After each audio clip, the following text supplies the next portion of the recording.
Okay, yay. My last video cut out. We will try this again. I was just saying that you don't want to go any more than 10 to 40% water change. A little less than half. I'd like to do a little more than half. Probably not a good idea to do all the time, but at least once a week I will make them a little bit more than half. Because you don't want to change all the water out because their bodies can't adjust to it. So I would only do up to half.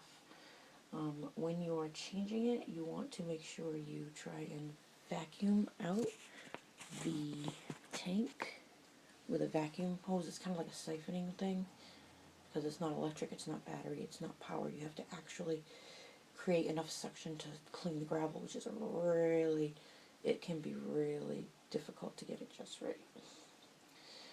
But for right now, I'm just going to take everything out of the tank so I can clean it. I have a whole drawer full of fish stuff, products, cleaning products, testing chemical stuff, all that. And I also have a towel that I use just for the fish. It used to be my daughter's towel. And I use just for the fish.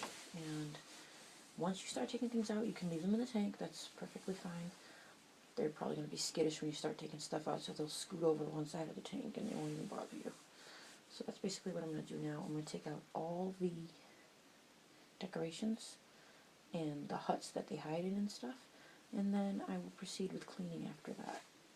So you want to take everything out, you want to put it in a bucket, and you want to rinse it off with tank water. So basically, the water that you siphon out of here is what you want to rinse this with. You don't want to put it under water in the faucet because there's chlorine in there and it'll get on the decorations and it will harm the fish. When I refill, I'll show you when I refill with the water, you want to treat it with a dechlorinator. It's a chemical that takes out the chlorine so that the tap water is safe for fish. So, okay, so we're going to take the decorations out now.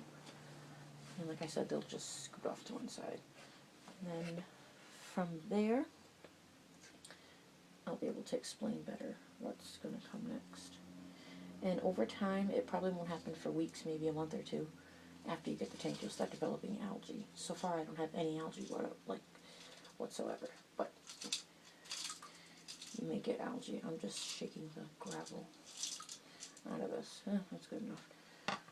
Here. I'm just going to take all the fake decorations out. I actually have some bulbs in there that are supposed to grow and become live plants, but I got a funny feeling they're not going to grow.